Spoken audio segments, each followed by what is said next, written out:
It's your girl, Miss J, going live with y'all.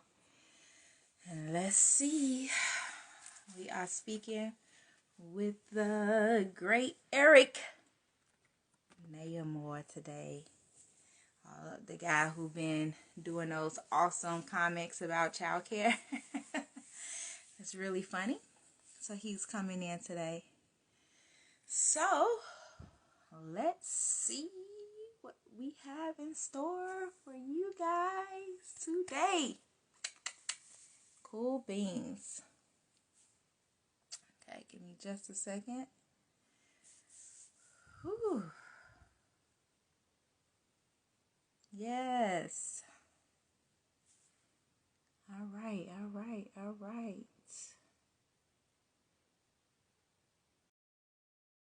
Okay.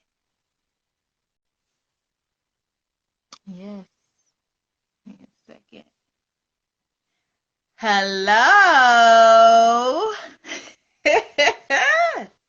Can you hear me? Because I can't hear you.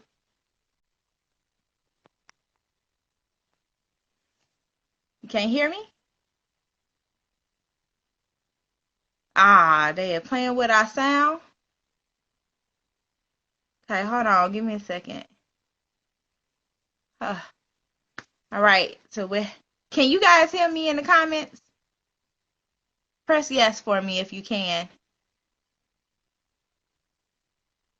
Can you hear me? Can y'all hear me?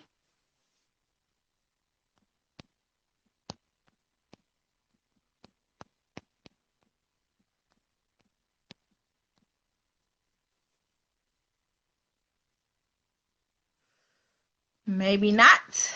All right, we're going to go out. You can hear me. Okay. All right, good. Now, let's get you back in. Let's make sure we could hear you.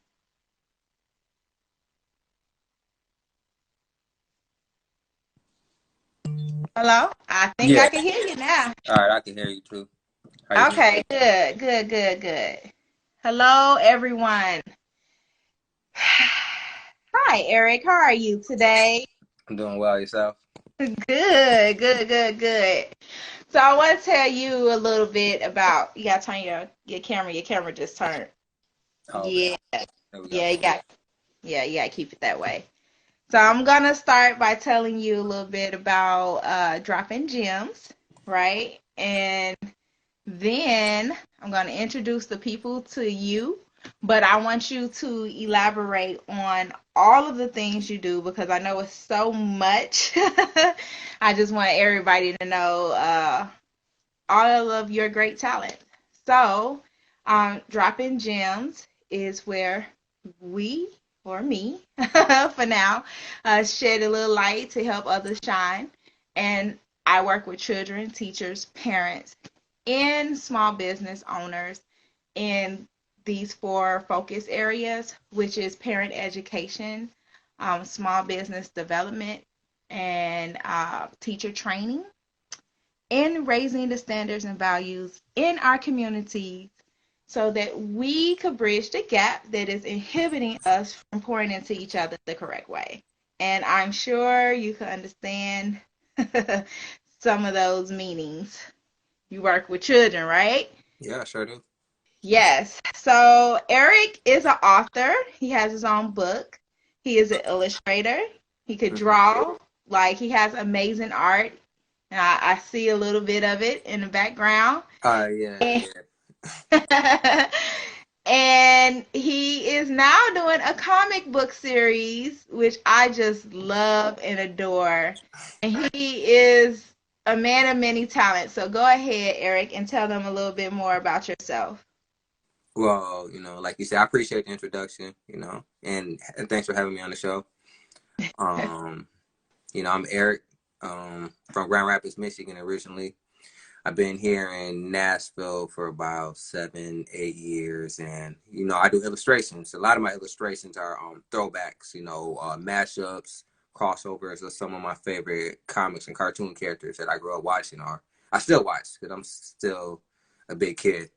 Yeah. Last year I decided to do a comic series, just kind of like, you know, some of my adventures, my awkward adventures. And I did one in particular where it just showed me in class with some of my kids, where they're just asking if I had kids myself. And it got a heavy amount of response. It got a heavy feedback. You know, a lot of people liked it. So I just kept the momentum going with that series. You know, I just called it the Mr. E. I Yeah. haven't got appropriate title yet. Maybe call it the Awkward Adventures of Mr. E or something. And I just show different scenarios, you know, that I've been in personally or heard. You know, a lot of it is I've been in some of them, most of them. Some I just match up and make a exaggeration of what I've been through, but it just kind of show what like some male teachers go through and try to put, you know, be as funny and authentic as possible. Yeah, I love it. Now remember, that's the last one. If you guys are not paying attention to what I'm posting, it's the last comic strip. I saved the best for last. Oh man, when I seen that one, I just thought it was hilarious. Appreciate it. Appreciate Because it. children do be asking questions like that. They be all up in your grill and asking you awkward questions and putting you on spot, and you just be Mm-hmm. like, where y'all get this from, right? And Yeah. it's so hard because you gotta be, sometimes you gotta be serious Mm-hmm. Yeah. and you can't laugh, but you wanted Right. to laugh and you start busting up laughing. Man. Oh man, it's awesome. Right. I had a child a couple years ago. Like I'm gonna definitely put in a comment, but I'm just trying to figure out a way to make it funny. But Hmm. so Halloween's coming up and we can't serve the kids. A lot of these kids have allergies, gluten free, you know, they're Hmm. they're different these days. So we can't serve Yeah. anything with peanuts or chocolate, right? So the Hmm. child knew what that said. So he's like, Mr. Eric, what does this say? And I'm getting ready to say it, and he's like, these nuts. I'm like, yeah, my mind, I'm laughing. You know what I'm saying? But I'm, hey, watch your language. Right. You know, that's just funny. Yeah, it's hilarious. But You be like, yeah.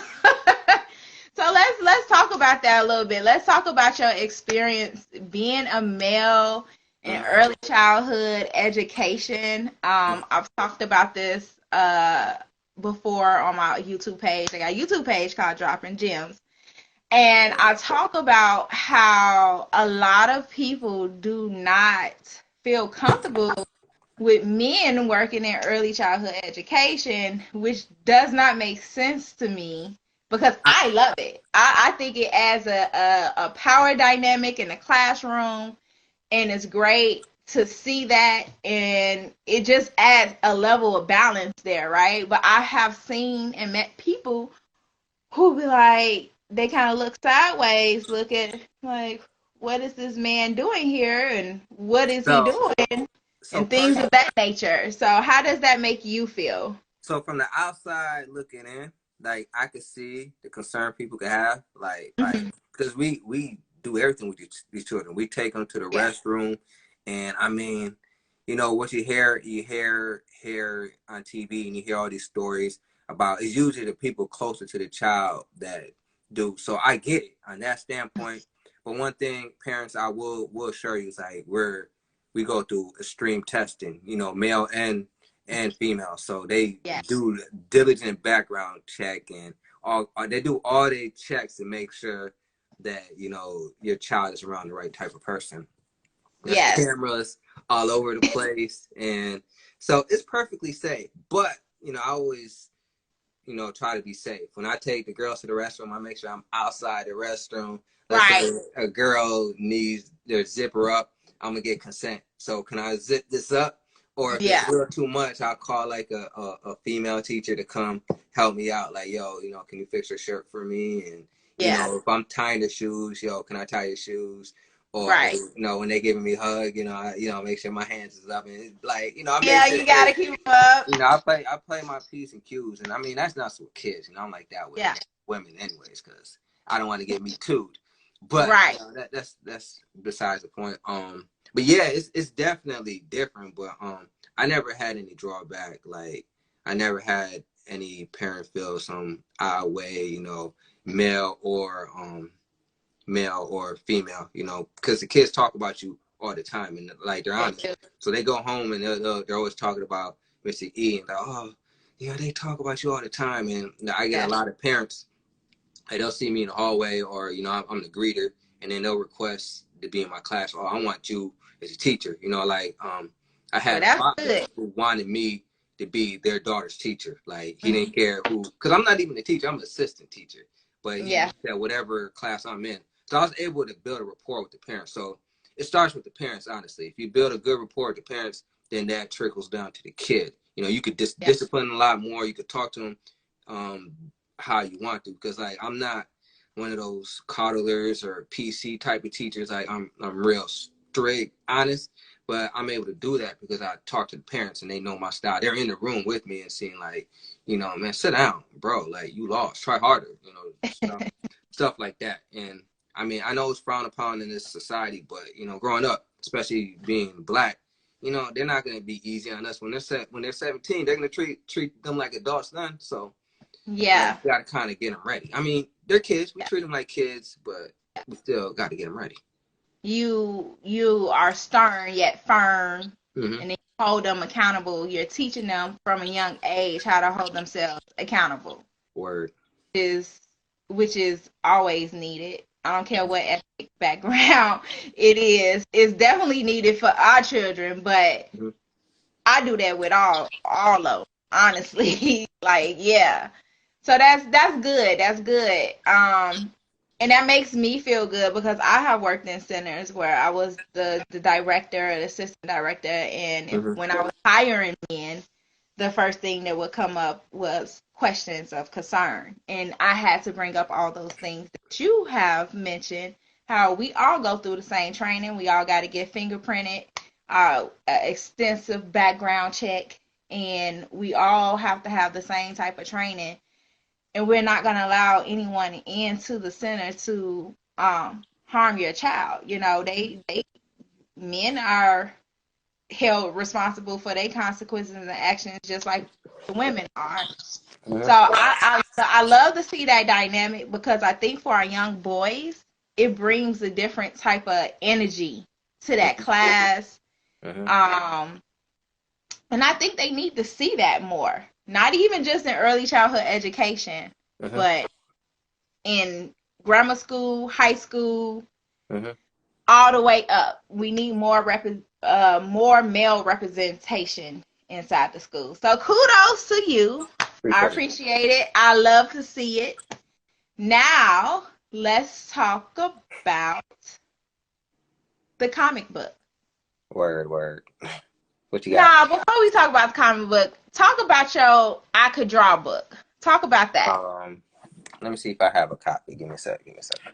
Okay. Oh yeah, I do. Cool.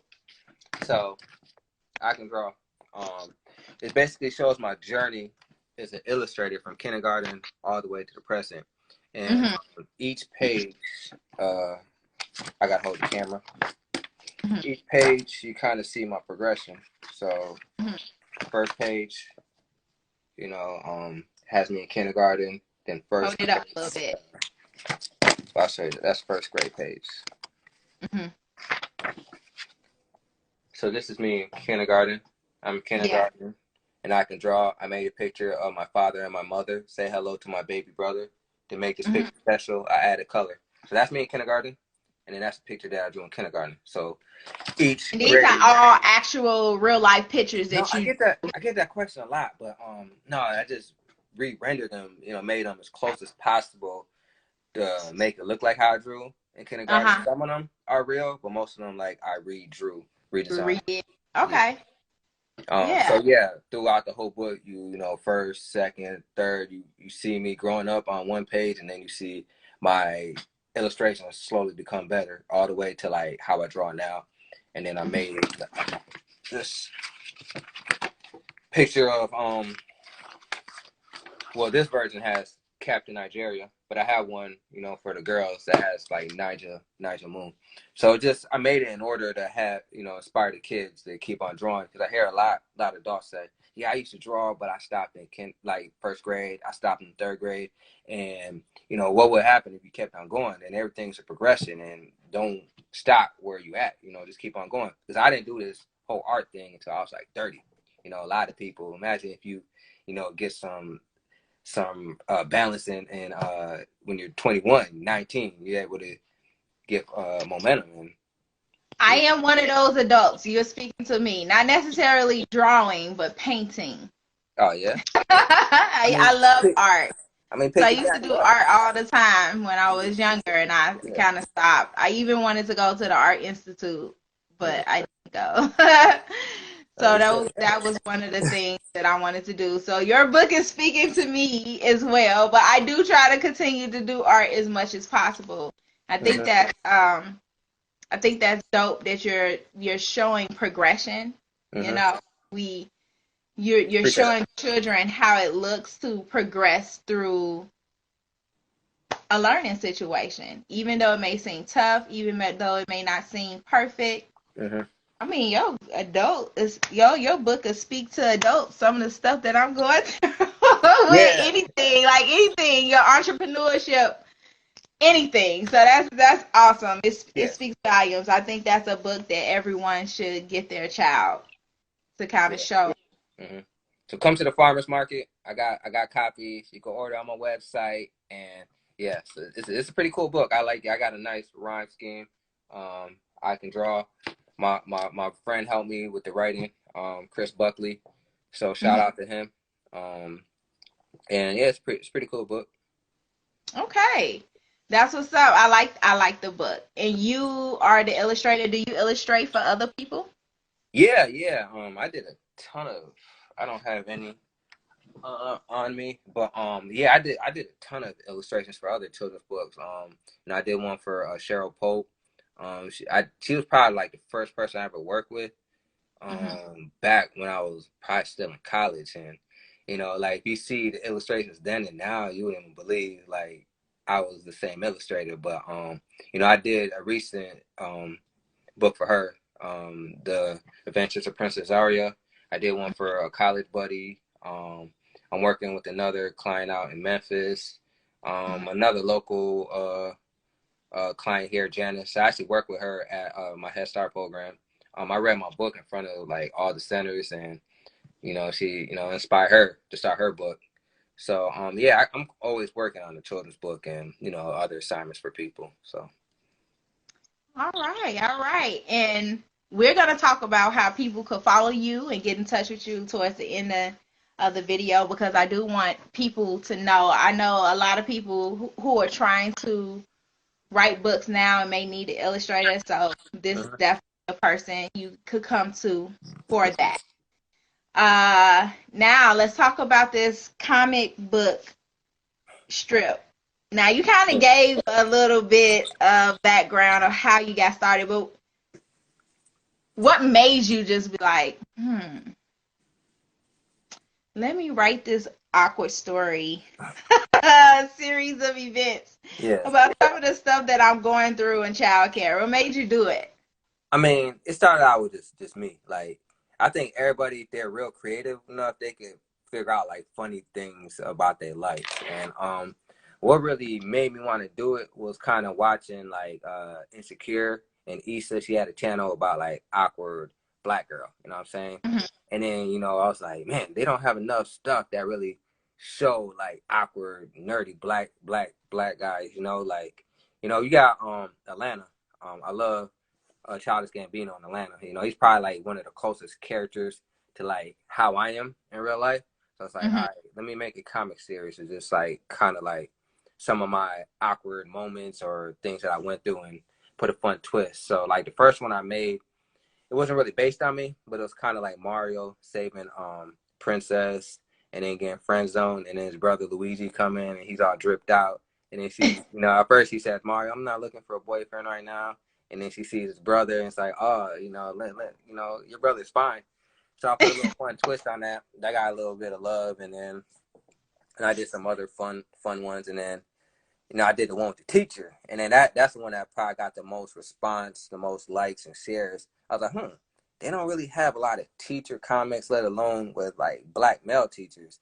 And then I They know, don't have a lot of teacher anything. If you yeah, push child development or anything with child care or education, it's mm-hmm, not a lot, especially for early. childhood. It's not a lot that pops up. Yeah, yeah. So I think I found a niche doing that, and then my friend shared it to this teacher group, and a lot of people like it. And then my cousin, Christian Nande, she helps me with a lot of the writing. Like, you know, I will bounce back ideas. You know, my other friend, Netharina Noble, she helps me a lot as well. So yeah, well, I usually bounce ideas off of them, and if I get them to laugh, you know, I got something good. My other cousin, Paul Bosua, he kind of helps me as well. But that's some advice to anybody, whatever artistry you're doing. Like, always show like a variety of friends to get their feedback, and make sure they're like the friends that would tell you that shit's whack. You know, like Yeah. and I think I have a good network of friends with, because there is comics that I'll try to put out and like, nah, that just ain't it, dude. You know, like. But yeah, so I got some rapport on this, and I was just like doing different things with the kids, and it's mostly the girls. Like, the girls have the most personalities. You know, they'll tell you how it is. Like, you know, Mr. E, like, you're so lame. Like, why are you dancing, Mr. E? You can't dance. Like, where are your glasses at? You look funny without your glasses. You know, and then that particular story, I just remember, you know, they don't ask if you have kids. They ask how many you have. Like, Right. because, you know, we deal with a lot of young parents. So Right. they already They assume. just automatically Yeah. assume that you got kids. Yeah. And then it's like, oh, you don't? Like, what's wrong with you, Mr. E? All Like, right. But it's so funny that you say that, because even adults say that. Like, how many kids you got? You be like, I ain't got none. I'm like, what's wrong with you? You know, that, so it's just super funny fast. how that Mm-hmm. trickles down to the children. Mm-hmm. Yeah. Super facts. But yeah, it's fun doing it. I gave you that idea, you know, but that next one, I put little hidden gems. So if you're really a teacher, like, you can see I use a lot of the teacher language in it.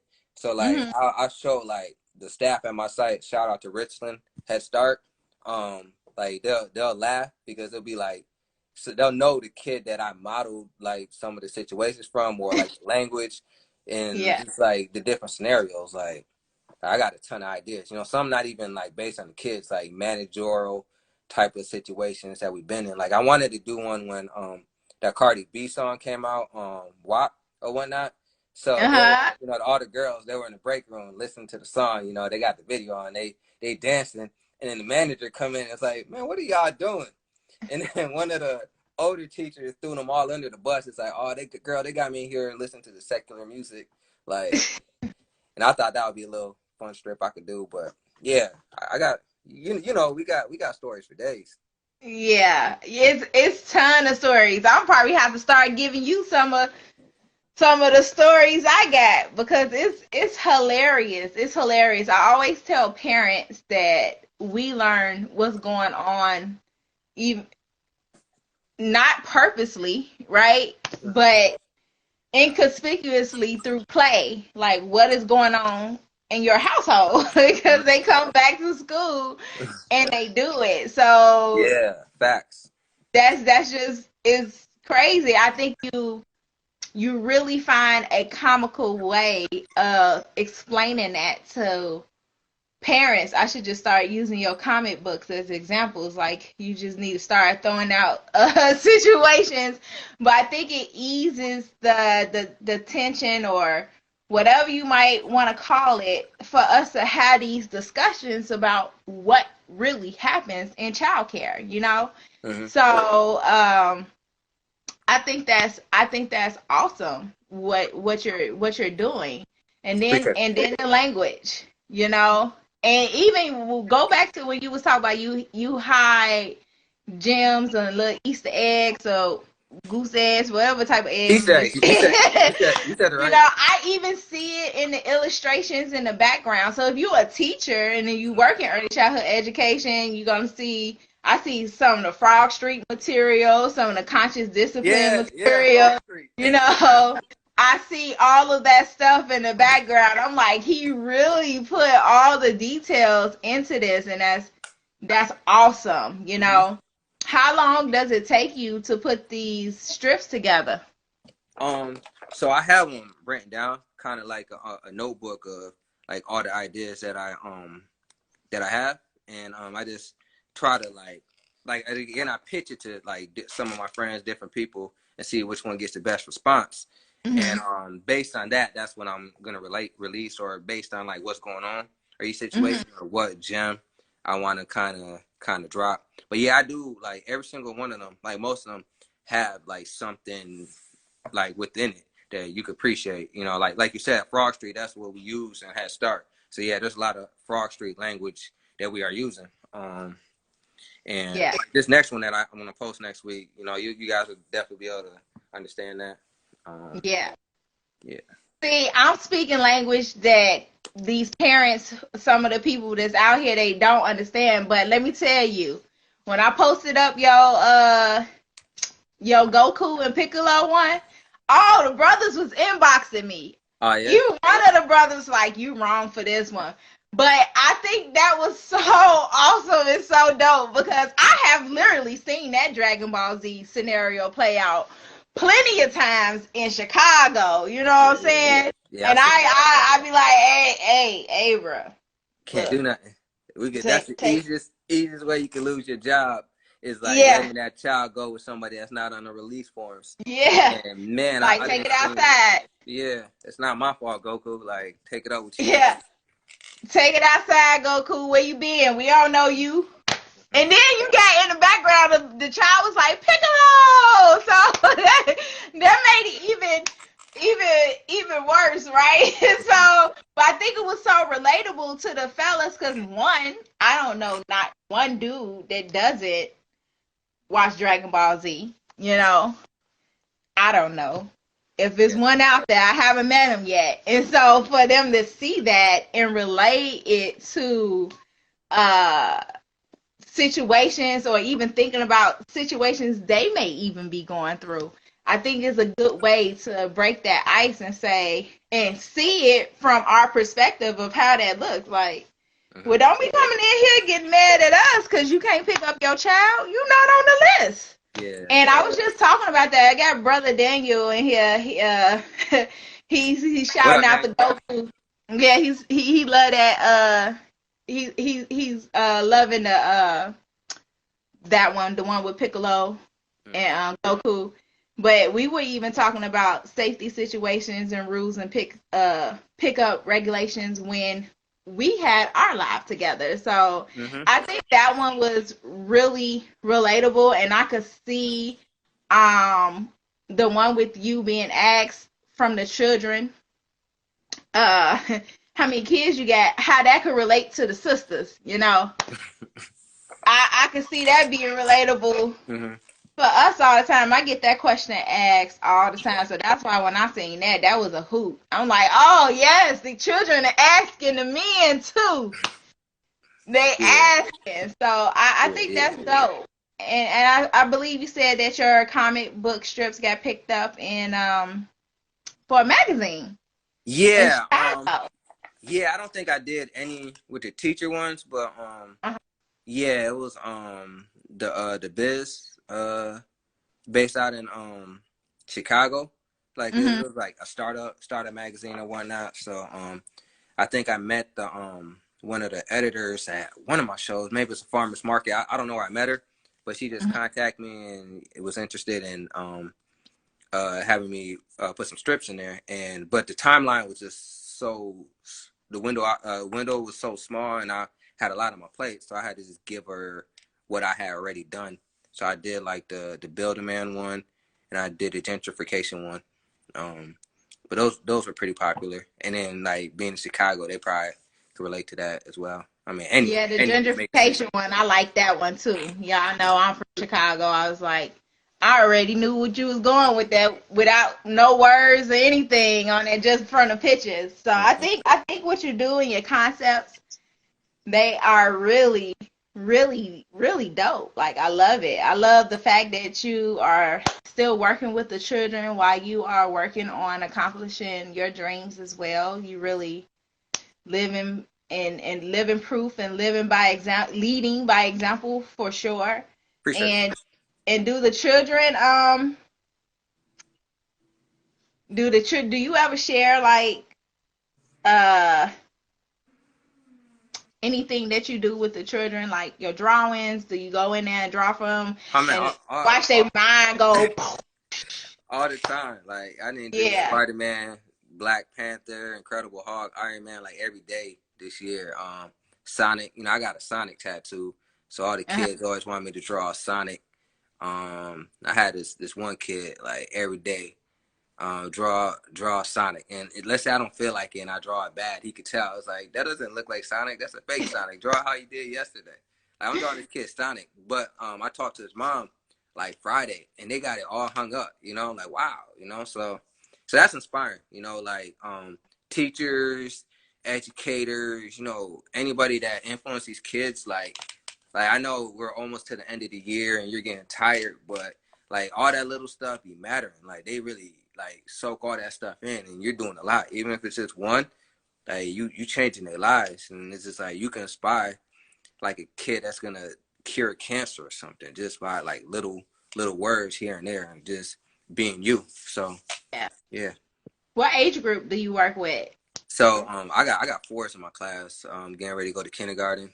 Mm-hmm. So I can't do the threes. I don't want to change no diapers. And like the good thing with the fours is like a lot of them were here the previous year, so they already acclimated with how to be in school. And I can handle like challenging behavior, but that crying is what kind of be irking me. Like I get irked out. And then with threes, a lot of them it's the first time being at school, and then they crying. A lot of crying and whatnot the first couple months, and you'll still get that in the forest, but like not as much. And then if you're not, like, a lot of people like, what's the difference? But it's a huge difference. Like It's a bit of a difference. Yeah, I got 3-year-olds that turned 4. Yeah. I only got one 3-year-old now, but I get what you're saying.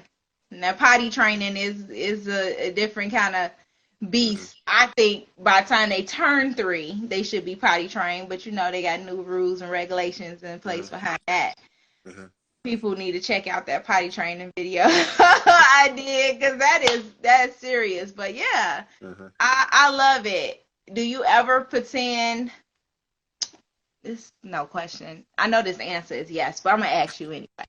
Do you ever pretend to be a different character? Any of the characters you draw for the laughs or the fun of the children? So do I pretend? So when I'm with the kids, do I pretend to be a character? Yeah.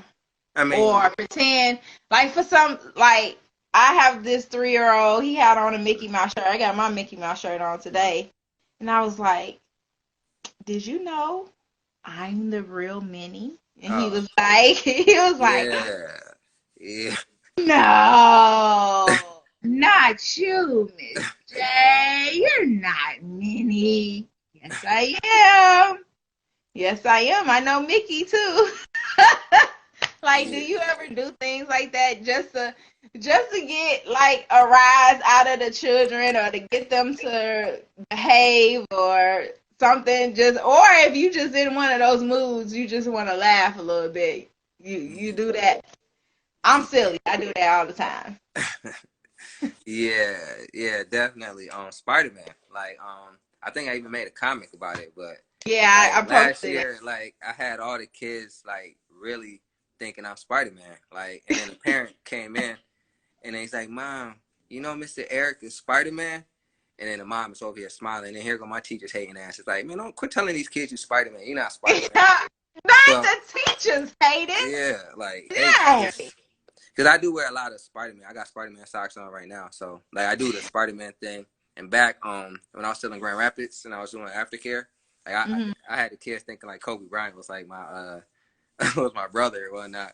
So I called my cousin and I was like, "Yo, pretend you Kobe Bryant." So I called him, and then like the kids are crying, like, "Oh my God, Kobe's really is like." I wonder what they think now he passed away. They're like, but yeah, I definitely do that. That's awesome. That's awesome. Well, I definitely love your work. So tell everybody how they could reach you, and where they could follow you at. Do you have a website? Yeah, Tell them all of that. Tell them all of that. How they could get your work.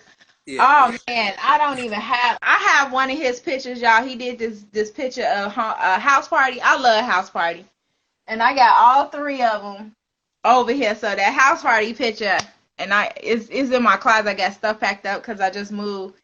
But that house party picture is so dope. I love how you use in your before you tell everybody, just tell them about your paintings and how you not your paintings but your artwork mm-hmm. and how you transform these cartoon characters and mix it with some of these elaborate ways and our memories as adults, like the movies and the songs and Mm-hmm.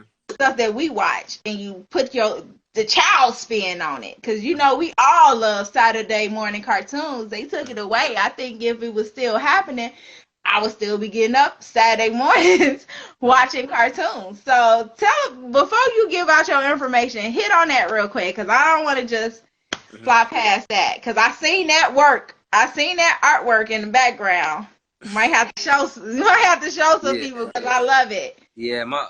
I don't have any that hits like that because I just came back from the farmers market. Mm-hmm. But yeah, that house party. So basically, it's a '90s movie with the '90s cartoon. So I always try to find things that blend well together with my mashups or my crossovers. So Gerald, he kind of looked like Kid. He has the high top, and then Vince kind of looked like Play. They kind of had that '90s look, and it's a '90s cartoon. And then I put Patty Mayonnaise from Doug. She's black, and I had LaShawn from Bebe's Kids, another '90s movie. So I just put them all together and hey, house party or whatnot. And that's how I come up with like a lot of my stuff. There's a connection between each character, or maybe it'll be like a movie cover. Like I think I used that piece got so popular, I decided to use those two characters again, Gerald and Vincent, and Bad Boys, and then I Mm-hmm. used them for a Dragon Ball Z scene where they fuse, fusion. Anybody who watches Dragon Ball Z, they do a fusion dance and they turn into somebody, and I made Gerald and Vincent fuse and they turned into Huey from Boondocks, and they did the Black Panther fist or whatnot. Mm-hmm. And yeah, so like a lot of my mashups is like that. I'll try to put a funny twist on it. I have one called Snackaholics Anonymous. So I have like different characters who have like snack addiction, like Cookie Monster. He has Yeah. addiction to cookies. Shaggy, he's from the '70s. I'll leave that up for interpretation. Popeye spinach. Winnie the Pooh, Honey, Ninja Turtles pizza. So they're all in an AA meeting, kind of talk about their addiction. I kind of got that idea watching Family Guy. Like Cookie Monster was in the bathroom shooting up some cookie dough. So I was like, man, like it'll be funny to make him like have a AA meeting for that. So that's how I come up with like a lot of my concepts. Just thinking funny stuff in my head, just people watching. And What was your first concept you came up with, and what made you? What was your thought process, and then after that, it just kind of took off. So that's a tell me. that's a good question. Mhm. Um, so it's back in 14 when I first moved out here. Mhm. I wasn't the strongest artist, still not the strongest artist, but I had to find a way to stick out, between all these dope artists because I was doing shows and Comic Cons, and I had to compete, with people who've been doing this for years and Yeah. some even younger than me. So I had to figure out what do I have that like these people have. So, like I think I'm a little funnier than them. So the first one I did was like that Snackaholics Anonymous one, and like Uh-huh. the green lineup. So the green lineup, I have like all these green characters. They're in the lineup, and it was inspired by that meme. I don't know if you remember where Kermit is sipping some tea, Uh-huh. and it said that's none of my business. You know what I'm saying? Yeah. And Kermit just doing too much. So I made a usual suspects. I had Kermit in the middle, Hog, the Green Ranger, all of them, and then you just got to pick up the lineup and that got super popular. So, I started doing all the other colors. And then I figured out that was my niche. I'm not the strongest artist, but like I could just make something super creative and nostalgia. And that's how I could like have people gravitate towards me. And in the meanwhile, just keep on working on my skill set. And yeah. And I still do that even with my comics. I have like mesh of different things, with the clothing, like, to that one where Chi-Chi is talking to me about suspending a child, I actually wearing like a Dragon Ball Z clothes, Android 17. Like I have my character dressed up as him, or the one where like I'm talking to Goku, I'm actually dressed up like Vegeta, like one of the Dragon Ball Z characters. So I got little nods like that throughout like all my stuff. If you even look closely like at the pictures that the kids draw, like you can see that I drew some anime characters or whatnot. So my thing is like I love Where's Waldo books. I love watching movies and there's like Easter Oh, eggs. I love Where Watto Yeah, too. yeah. So I try to implement that in each of my pictures. So. I think everyone who works with children got like this this little bitty child living inside them no matter what, even as they grow Exactly. up to an adult. Mm-hmm. And that's what makes working with children so fun. I tell people all the time, you can't be too serious. You gotta know how to laugh, right? Because children say the darndest thing, and they are the most honest people in the world. Mm-hmm. And it's just so funny, right? And you cannot get, it's like, how can you get mad at that, you know? Mm-hmm. And I see that big adult, that you just a big baby inside. Mm-hmm. I'm a big baby inside too. Everything is funny. I'm laughing. I still watch cartoons. That's why I relate to your work so much. And I think any adult who is just honest and truthful to themselves, because I meet adults and they just be like, I don't watch cartoons. I don't play video games. I don't do this. And I be like, Mm-hmm. not Yeah. not one cartoon. Yeah, You that's know, pretty and it's boring. just relatable, you know, it gets our attention just as much as it would get the children's attention. So I think that's Facts. really dope. And I think it's dope how you just found your niche, you know, because you definitely, I first met Eric at what was it, the wine place? What was that place called? Oh, City Winery. Yeah, that City was. Winery Art Gallery. One of my friends wanted me to go. They was doing something, and I went. And your stuff did stand out amongst all the artists. And I do love art. I love art, you know. So I'm looking, and your stuff stood out. I was like, dang, this dope. And the reason why it stood out is because it spoke to the kid in me, you know. So I think that was awesome how you found that, and I keep it up. I think you should do a real live comic book series. I could see it turning into a cartoon or a TV show like The Walking Dead. You know, that's how I feel. Yeah, I appreciate could see it doing that. You know, so I want you to keep going because I love when it come down my timeline. I'm like, what are you talking about next? So tell the people how they can reach you. So yeah, my website is my first and last name, eric9more, .com. That's my website. Best way that to reach me, like to see most of my stuff, is like on my Instagram, super underscore saying underscore e, super underscore saying underscore e, and I post all my stuff like on there, like my comics. I try to get them out every Friday, the new comic strip. And yeah, and I'm on Facebook, Eric Nine More. So yeah. Just hit me up on IG. That's probably the easiest, most proficient way because I got the notification and I And try my best. I have tagged him in everything so you guys could start following him. And when I repost this video, I'm going to tag him again. And I'm sure he got all the links to everything on his page. Mm-hmm. So make sure you go follow him, Mm-hmm. get his artwork, get his book. Mm-hmm. Definitely the artwork, y'all. And keep Yeah, an eye out on the comic book series because it's just dope. I'll have to get some more. Like I just do. I love it. It speaks to the children, the child. I said the children. Got multiple personality disorder in here. It speaks to the child in me, and I really do. I really do love that. I'm like, because we don't see enough. We don't see enough for childcare. We just early childhood education. They just kind of like to try to sweep us under the bus. Like birth to 5 ain't the most important years of a child life. Like they don't understand the struggle. they don't understand the struggle. And then until you say hi. Well, would you like to come volunteer for my class? Hmm. Come help me out. And then they be like, oh, how y'all do this every day? Oh my God, Yeah, I want to be able to do this. super facts. I don't see how you Yes. do this every day, bro. Yes, yes. But you definitely gotta have a love for it, and you Yeah, definitely can't be too serious. So I want you guys to check him out. And again, thank you for tuning in with me on this Dropping Gems day. It's a late day. It's a late day. I usually try to do this at 2 o'clock.